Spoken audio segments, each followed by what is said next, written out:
kita baca dari Sahih Bukhari dari awal supaya nanti ijazahnya ini hanya jangan dari pertengahannya tapi min awalihi.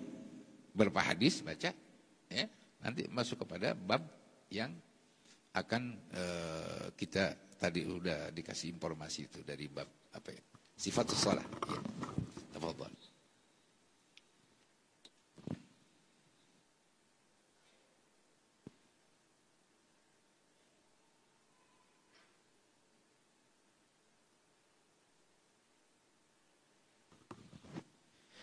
بسم الله الرحمن الرحيم الحمد لله رب العالمين والصلاة والسلام على سيد المرسلين سيدنا محمد وآله وصحبه أجمعين وبسندكم حفظكم الله وأسعدكم الله إلى الإمام الحافظ أبو عبد الله محمد بن إسماعيل بن إبراهيم بن المغيرة البخاري رحمه الله تعالى آمين.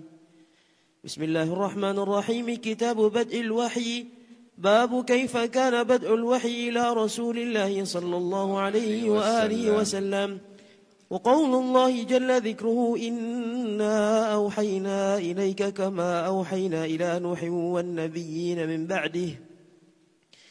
وبه قال حدثنا الحميدي وعبد الله بن الزبير قال حدثنا سفيان قال حدثنا يحيى بن سعيد الأنصاري قال أخبرني محمد بن إبراهيم التيمي أنه سمع علقمة بن وقاص الليثي يقول سمعت عمر بن الخطاب رضي الله عنه على المنبر قال سمعت رسول الله صلى الله عليه وآله وسلم يقول إنما الأعمال بالنيات وإنما لكل امرئ ما نوى فمن كانت هجرته إلى دنيا يصيبها أو إلى امرأة ينكحها فهجرته إلى ما هاجر إليه.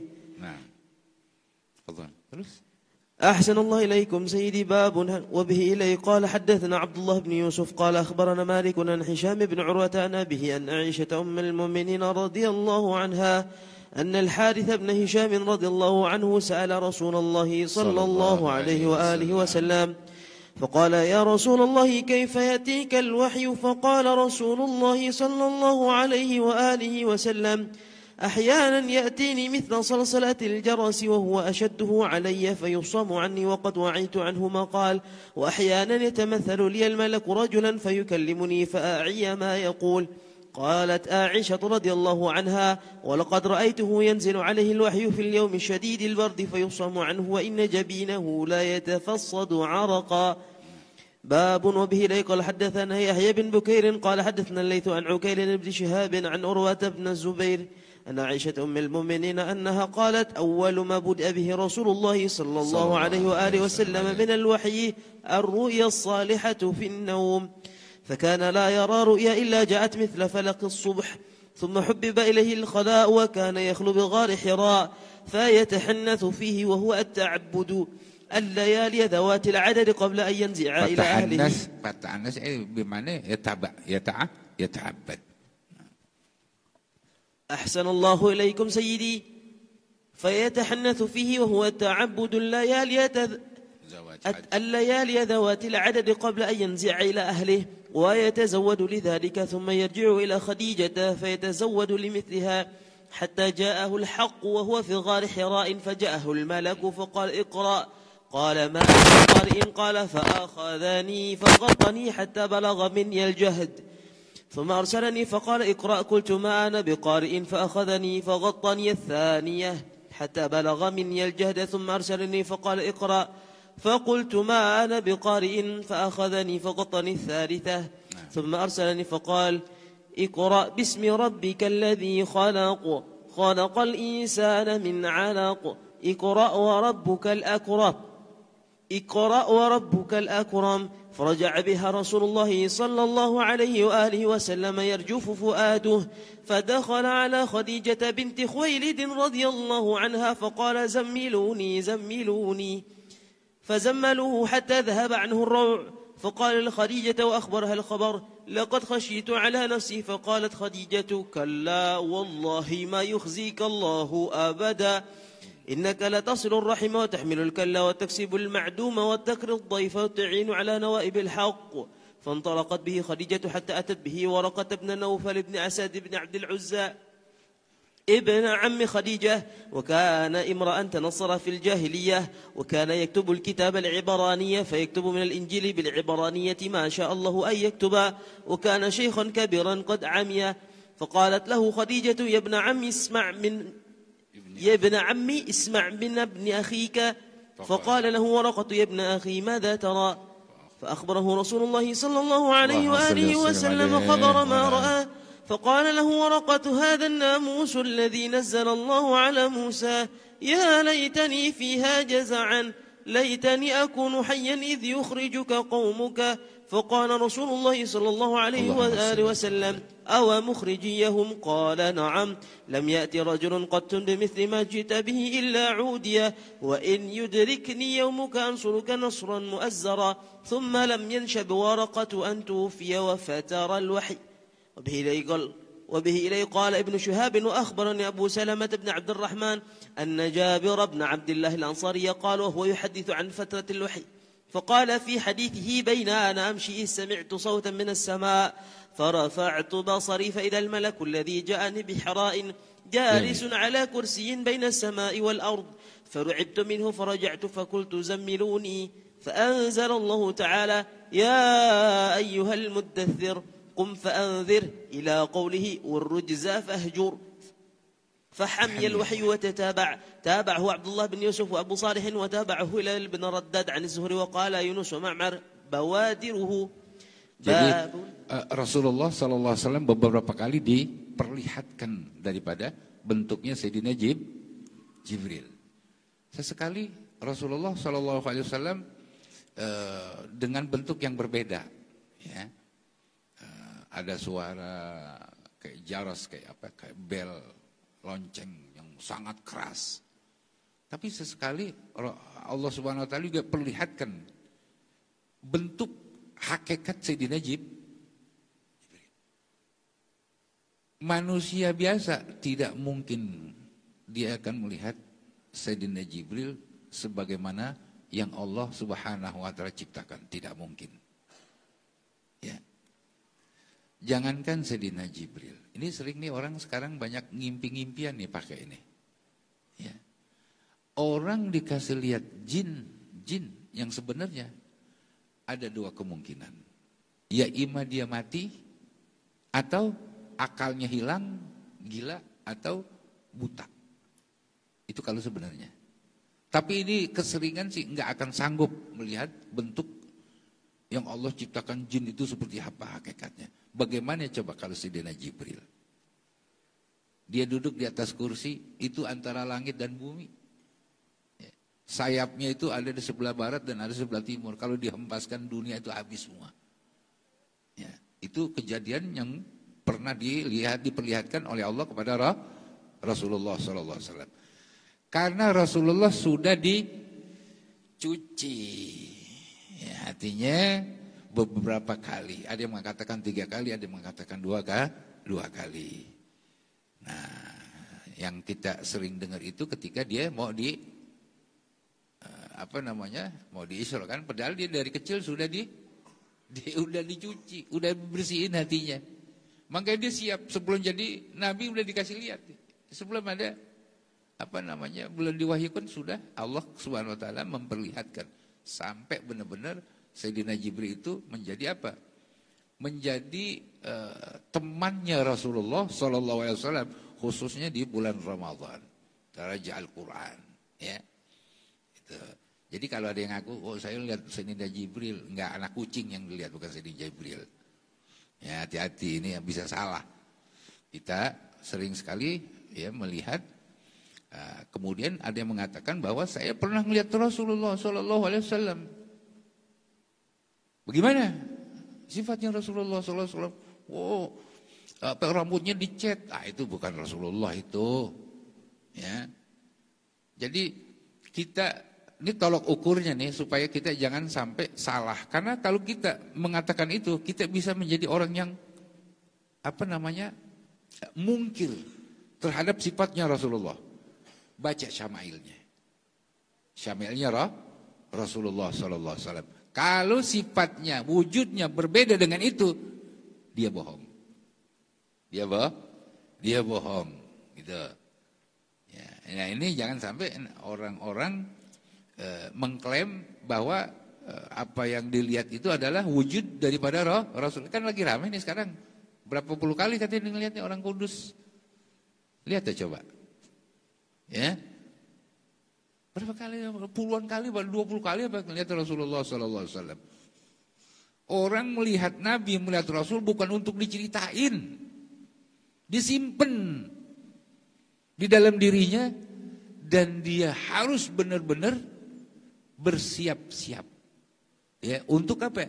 Menyikapi apa yang dilihat itu untuk apa? Untuk lebih meningkatkan takwanya kepada Allah. Ini dijualan. Habis lihat Nabi, lihat Rasulullah SAW dalam mimpi dijualan nih di YouTube-nya supaya ngikut banyak followernya kan gitu. Ini bohong, ini dajjal. Ini harus kita apa? Harus kita cut itu. Jangan dipercaya. Itu akan merusak akidah kita. Ya, fadhal. أحسن الله إليكم سيدي باب وبه إلي قال حدثنا موسى بن إسماعيل قال حدثنا أبو عوانة قال حدثنا موسى بن أبي عائشة قال حدثنا سعيد بن جبير عن ابن عباس في قوله تعالى لا تحرك به لسانك لتعجل به قال كان رسول الله صلى الله عليه وآله وسلم يعالج من التنزيل شدة وكان مما يحرك شفتيه فقال ابن عباس فأنا أحركهما لكم كما كان رسول الله صلى الله عليه وآله وسلم يحركهما وقال سعيد أنا أحركهما كما رأيت ابن عباس يحركهما فحرك شفتيه فأنزل الله تعالى لا تحرك به لسانك لتعجل به إن علينا جمعه وقرآنه قال جمعه له في صدرك وتقرأه فإذا قرأناه فاتبع قرآنه قال فاستمع له وأنصت ثم إن علينا بيانه ثم إن علينا أن تقرأه فكان رسول الله صلى الله عليه وآله وسلم بعد ذلك إذا أتاه جبريل استمع فإذا انطلق جبريل قرأه النبي صلى الله عليه وآله وسلم كما قرأه.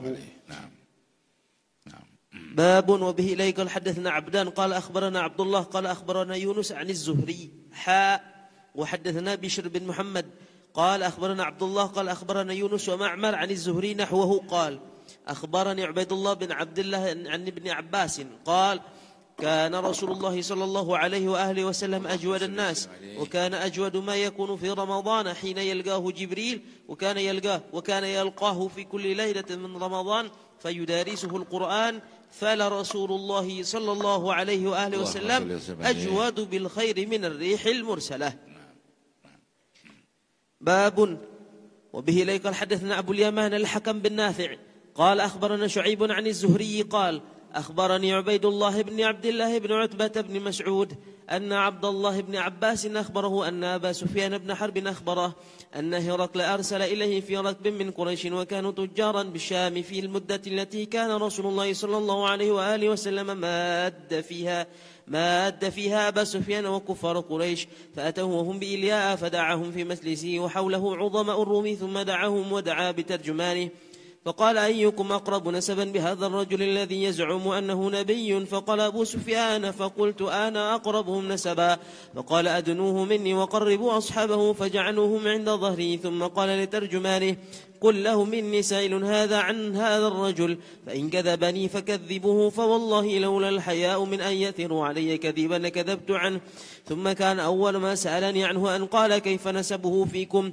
قلت هو فينا ذو نسب قال فهل قال هذا القول منكم أحد قط قبله قلت لا قال فهل كان من آبائه من مالك قلت لا قال فأشراف الناس يتبعونه أم ضعفاؤهم فقلت بل ضعفاؤهم قال أيزيدون أم ينقصون قلت بل يزيدون قال فهل يرتد أحد منهم سخطة لدينه بعد أن يدخل فيه فقلت لا قال فهل كنتم تتهمونه بالكذب قبل أن يقول ما قال قلت لا قال فهل يغدر قلت لا ونحن منه في مدة لا ندري ما هو فاعل فيها قال ولم تمكنني كلمة أدخل فيها شيئا غير هذه الكلمة قال فهل قاتلتموه قلت نعم قال فكيف كان قتالكم إياه قلت الحرب بيننا وبينه سجال ينال منا وننال منه قال ماذا يأمركم؟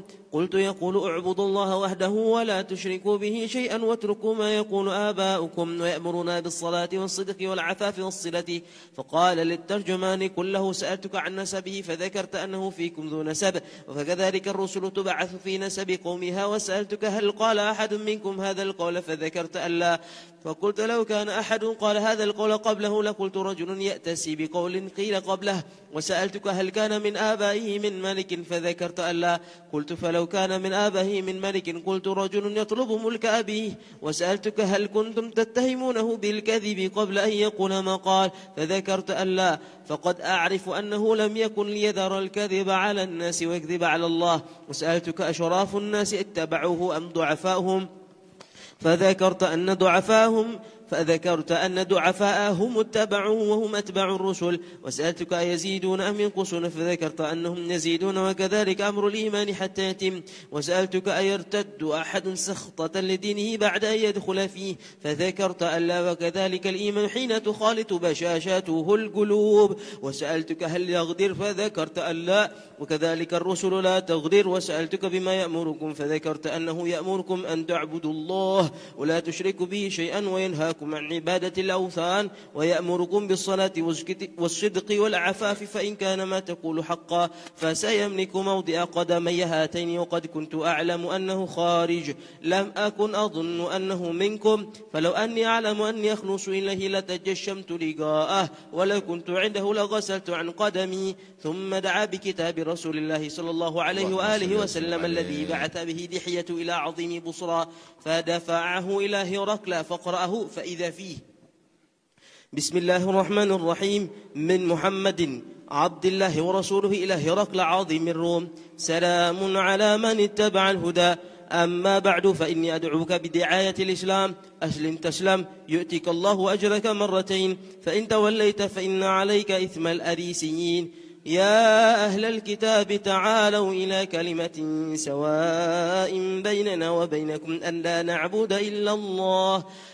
نعبد إلا الله ولا نشرك به شيئا ولا يتخذ بعضنا بعضا أربابا من دون الله، فإن تولوا فقولوا اشهدوا بأننا مسلمون. قال أبو سفيان فلما قال ما قال فرغ من قراءة الكتاب كثر عنده الصخب وارتفعت الأصوات وأخرجنا. فقلت لأصحابي حين أخرجنا: لقد أمر بن أبي كبشة إنه يخافه مالك بني الأصفر، فما زلت موقنا أنه سيظهر حتى أدخل الله علي الإسلام. وكان ابن الناظور صاحب إلياء وهرقل سقوفا على نصارى الشام يحدث أن هرقل حين قدم إلياء أصبح يوما خبيث النفس، فقال بعض بطارقته: قد استنكرنا هيئتك.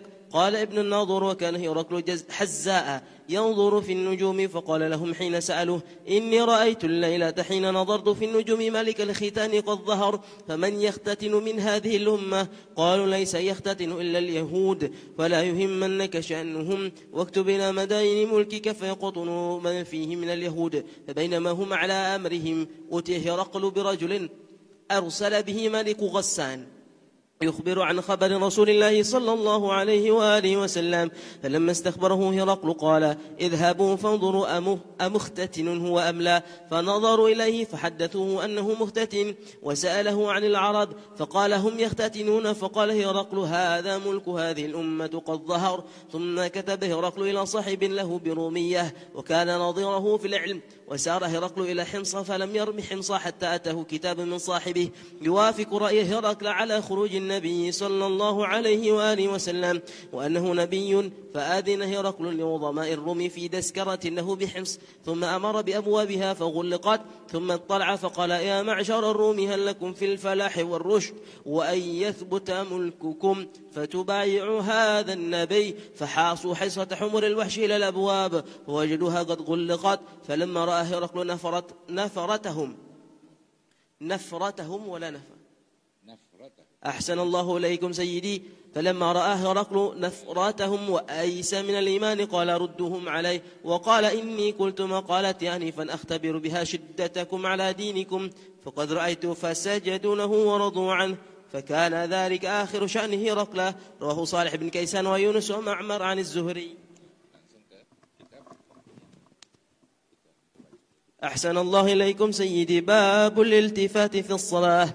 وبه إليه قال حدثنا مسدد قال حدثنا أبو الأحوص قال حدثنا أشعث بن سليم عن أبيه عن مسروق أن عائشة قالت سألت رسول الله صلى الله عليه وآله وسلم عن الالتفات في الصلاة فقال هو اختلاس يختلسه الشيطان من صلاة العبد. وبه إليه قال Jadi di dalam bab ini sebenarnya di dalam masuk di dalam kitab Sifatus Salah. Ya, Sifatus Salah itu sifatus salahnya Rasulullah sallallahu alaihi wasallam. Hadis ini masih berhubungan dengan hadis sebelumnya itu raf'ul basar ila sama' fi shalah. Itu juga iltifat. Iltifat itu menoleh. Menoleh ketika waktu kita sholat itu dulu zamannya awal-awalnya kaum mukminin, kaum muslimin itu memang masih dianggap belum eksis ketika dia melakukan sholat. Jadi nggak ada iqbal. Apa iqbal itu? Artinya konsentrasi di dalam sholat. Nah, sehingga banyak sahabat-sahabat Rasulullah Sallallahu Alaihi Wasallam juga yang ketika dia melakukan sholat masih agak santai gitu. Tapi sekarang juga ada. Itu kalau saya tuh sering lihat, masih saya dulu belajar di sana itu orang-orang Afrika. Dia kan irsal nih, ya. Nggak kayak kita kan, kalau kita itu bil qabl. Ya, kalau dia kan irsal.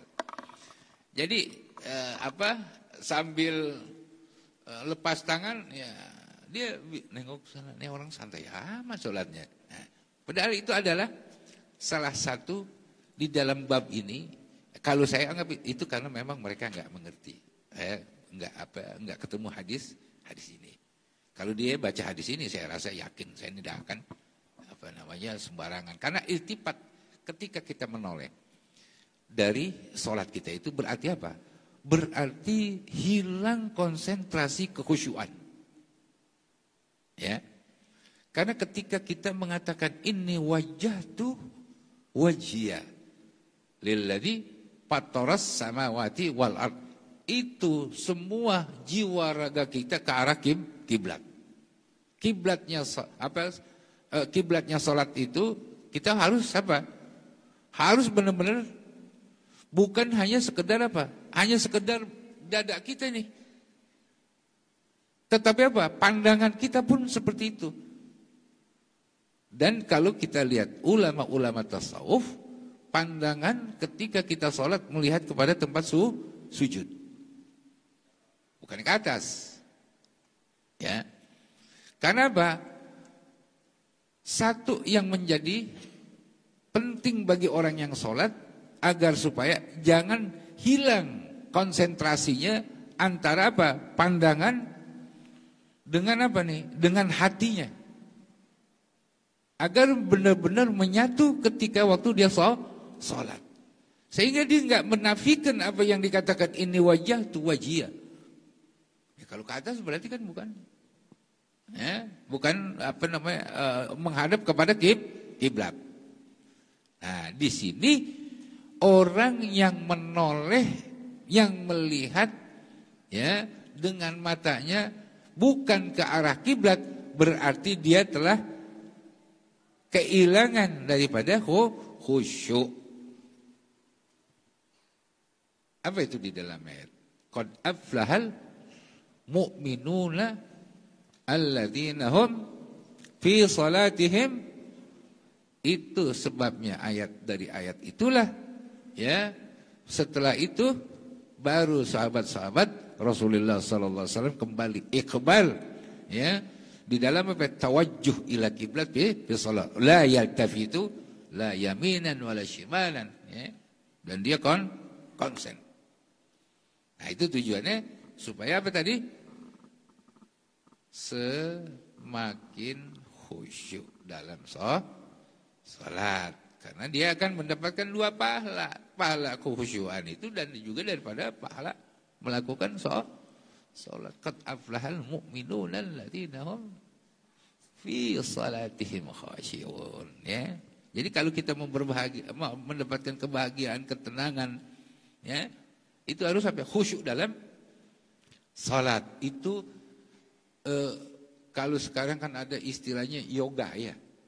penenangan diri, konsen. Enggak, sholat itu sebenarnya ya. Yoganya umat Islam itu sholat.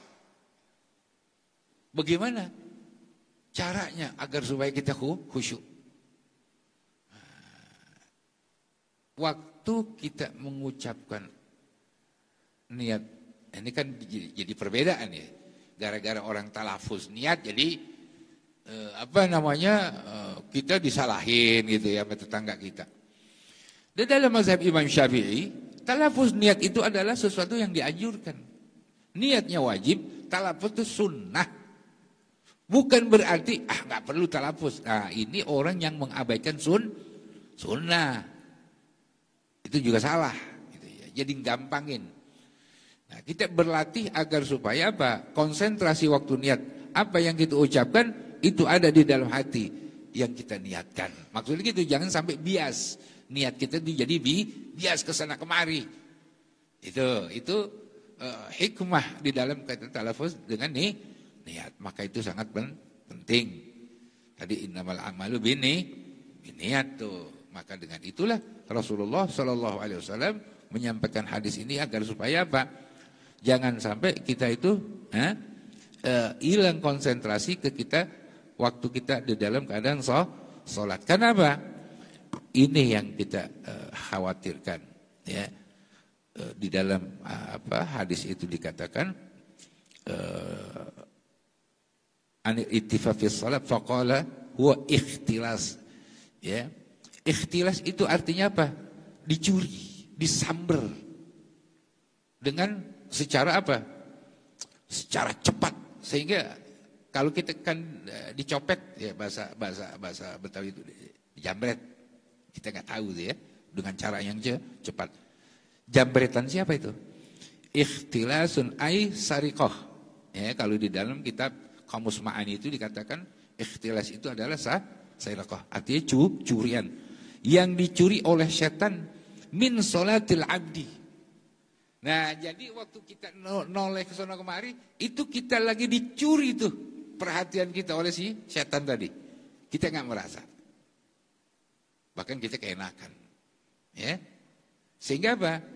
Kekhusyuan kita, tawajuh di dalam sholat itu menjadi hilang, bias.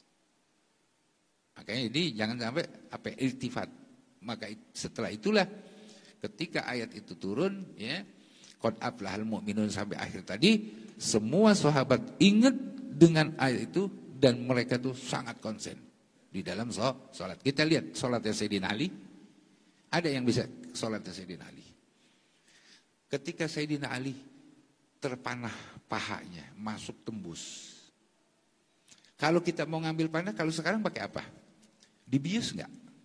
Bius. Dulu ada bius? Enggak ada. Apa yang dilakukan oleh Sayyidina Ali karamallahu wajhah? Salat 2 rakaat. Salat 2 rakaat, dibilang ketika saya sudah masuk dalam salat, apa dikatakan? Anzi'ha. Cabut. Kalau kita jangan 2 rakaat, 100 rakaat juga tetap aja kita akan kelenger. Itu apa? Kehusyuannya para sahabat-sahabat dalam sholat mematikan semua rasa. Kita bisa bayangkan. Bagaimana coba? Itu yang gak bakal kita menang. Ya, untuk melawan ibadah-ibadah mereka gak bakal menang. Di situ aja kan udah jelas kalah. Ya. Jadi kehusyuan itu bisa mematikan rasa sakit apapun. Itulah yang dikatakan qad aflahal mu'minuna alladzina hum fi shalatihim khashi'un. Jadi enggak pakai bius, enggak pakai lagi disuntik, enggak pakai lagi dikelengerin dulu. Tapi apa? Dengan kehusyuan itu mematikan syaraf semuanya. Wah, kalau udah begitu hebat udah. Dia udah enggak akan ada keterikatan hatinya, batinnya itu dengan yang namanya urusan dunia. Udah selesai. Ya. Bisa nggak kira-kira belajar? Ya, usahakan setidak-tidaknya khusyuk kita ketika kita membaca Fatihah, seakan-akan yang kita baca kita dengar dengan telinga kita. Lalu kita artikan. Konsennya tuh nanti jadinya di bacaan. Konsen di bacaan. Kan kalau kita yang mendengarkan dari suara orang lain yang sering sekali kita dengar, tapi suara kita sulit sekali untuk mendengarkan. Nah, ini yang mesti dilatih tuh. Ketika kita mengatakan Bismillahirrahmanirrahim, itu kan kedengaran tuh dengan telinga kita. Lalu apa? Artikan makna kata Bismillah itu. Jadi jangan diartiin, diomongin dengan nama Allah yang Maha Pengasih, ya penyayang, ya batal sholatnya. Dalam hatinya dia gambarkan maknanya itu, maksudnya gitu. Ya. Jadi pikiran dia, konsentrasi pendengaran, pikiran itu kebacaannya jadinya nanti. Itu sedikit ya bertahap dipelajarin, itu akan membiasakan nanti orang ketika dalam sholat itu, ya dia akan semakin semakin khusyuk, dan dia nggak akan mendengar dari suara-suara dari luar kecuali dari bacaan yang dibaca tadi. Fadhal. أحسن الله إليكم سيدي وبه إلي قال حدثنا قتيبة قال حدثنا سفيان عن الزهري عن عروة عن عائشة أن النبي صلى الله عليه وآله وسلم صلى في خميصة لها أعلام فقال شغلتني أعلام هذه اذهبوا بها إلى أبي جهم وأتوني بأنبجانية. نعم.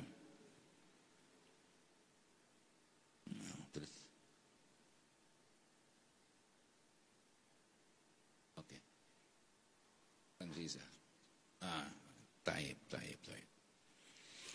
Nah, jadi sekarang hadis yang keduanya ya. Bainamal muslimin fi salatil fajri lam yafja'hum illa Rasulullah sallallahu alaihi wasallam. Nah, ini kayaknya di akhir salatnya Rasulullah sallallahu alaihi wasallam nih. Nah, yafja' itu artinya bergegas. Enggak membuat mereka itu kaget, mengagetkan mereka. Apa ini maksudnya di dalam hadis ini? Qala bainamal muslimuna fi salatil fajr, ketika para sahabat muslimun ini maksudnya sahabat. Ya, itu hadis itu kan? Oh, sebelum. Ya Allah wal quwwata illa billah. A'lamun. Sekarang a'lam ya. Hadis ini diriwayatkan Imam Bukhari dari gurunya yang bernama Qutaibah ibn Sa'id. Ya.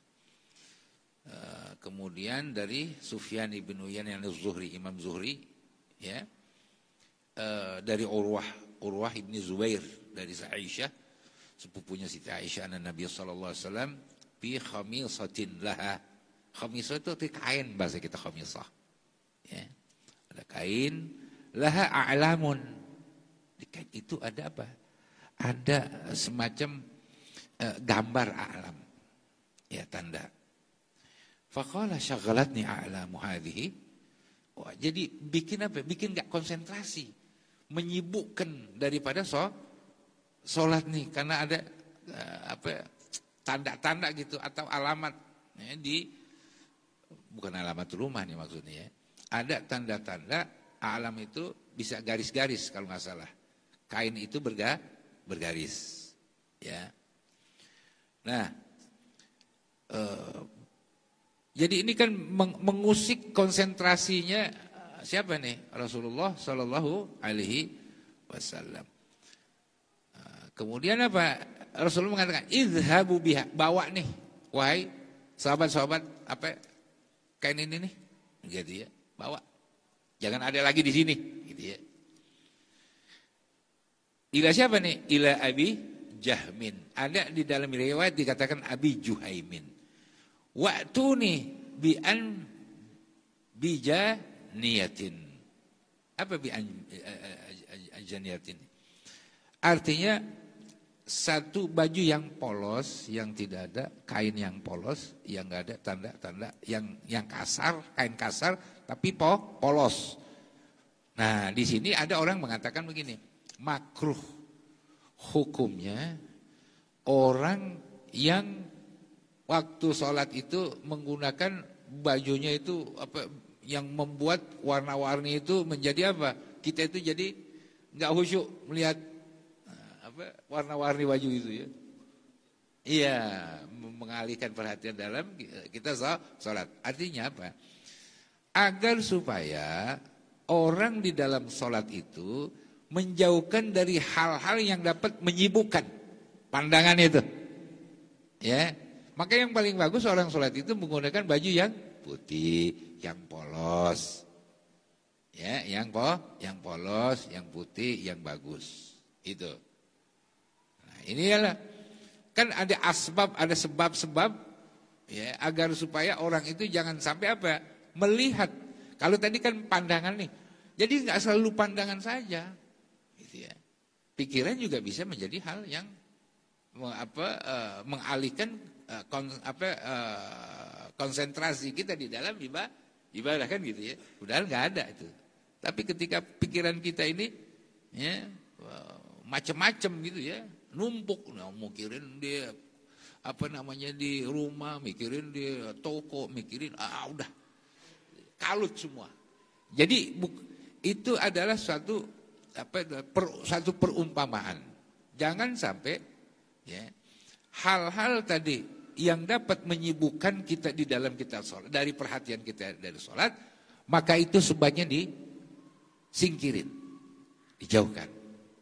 Jangan sampai apa? Pandangan kita dengan mata ini kita melihat itu mengalihkan perhatian kita dari sholat. Ya, makanya Rasulullah SAW upayakan agar supaya di dalam kita sholat itu tadi sejadahnya yang kalau sekarang kan pakai sejadah ya, dulu pakai kain dulu. Ya, kadang-kadang dia sejadahnya itu pakai pelepah korma, daun korma itu, ya, hasirah kayak kita bilang tuh tikar, itu pakai seperti itu.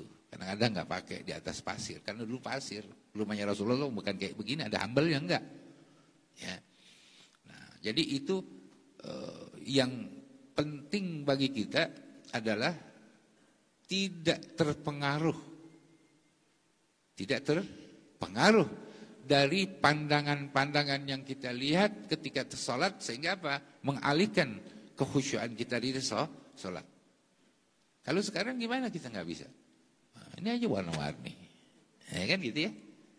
Ini bid'ah nih menurut hadis ini, enggak gitu. Rasulullah bukan mengartikan mengharam. Jadi ini bukan berarti apa?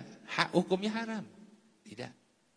Ya, hukum itu makruh bagi orang-orang yang apa? Yang menggunakan baju itu dengan warna-warni yang menghilangkan daripada kekhusyuannya gitu. Ya, tapi memang bisa makruhnya menjadi makruh tahrim loh. Kalau seandainya memang terlalu jauh sudah daripada perhatian itu dari kekhusyuannya dari salat. Nah itu pentingnya kita mempelajari, kemudian kita harus berlatih untuk menjadi orang yang khusyuk di dalam sholat. Gitu. Ini kan tadi kita baca dari awal tuh awal hadis satu bab di dalam kitab Sahih Bukhari. Makanya saya minta dari awal satu bab, kemudian kita masuk di dalam bab kitab sholat.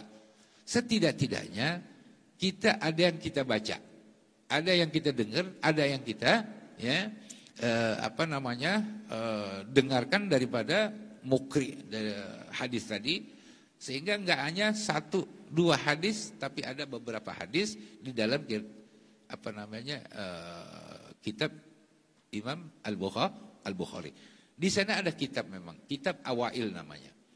Seperti Awail Sumbulia, Awail Ajluniyah, ya, banyak kitab Awail yang dikarang oleh para ulama. Itu memang cuma satu hadis tuh. Jadi Kutubul Asyarah satu hadis. Satu kitab Nasai satu hadis. Abu Daud satu hadis, Tirmizi satu hadis. Jadi sekali baca dalam tempo 10 menit dia udah bisa meriwayatkan 10 kitab. Keren kan? Kenapa? Supaya mempermudah katanya. Nah, itu tujuannya. Maka sekarang mempermudah gitu ya. Nah, jadi sekali baca Ya kalau antum nih dari Riau ke Jakarta nggak mungkin kan mau khatamin Imam Bukhari sampai kapan hatamnya? Nah, apa namanya ada teman-teman ada beberapa yuk kita baca beberapa kitab. Cuman awail aja, makanya dikatakan kitabul awail. Awal-awal ya permulaan-permulaan dari hadis yang ada di dalam sekian kitab tadi itu. Awalnya itu ya seperti itu tadi. Innamal amalu binniyat Imam Bukhari itu udah dapat. Bagaimana? Apa namanya? Samaan alaihi min awalihi. Kemudian apa? Ila bab salat. Ya. Kemudian wa ijazatan li baqihi. Ya, kan gitu. Itu kan bisa. Seperti itu jadi. Jadi paling tidak ada samaan au qiraatan walaupun tadi ada beberapa tapi yang bagus dari awal kita mulai. Itu diantara kondisi sekarang itu yang memang diperlukan juga ya. Makanya saya bilang katakan kalau orang mau khatamin dari awal ya kayaknya susah kayak dulu Said Munim ya. Dari jam berapa? Wallahu minas soba ila sya'al asyara ya Sidi Ahmad gitu. Dia cerita curhat apa. Tapi kan enak saya di sana kan. Lakin har panas. Tapi di Kapok dia mau datang lagi nanti katanya. Mudah-mudahan diundang saya datang lagi. Nah dengan apa yang tadi kita baca hadis tersebut yaitu kitab Sahih Al-Bukhari. Maka dengan ini saya akan membacakan sanad kitab Sahih Al-Imam ya, Al-Bukhari.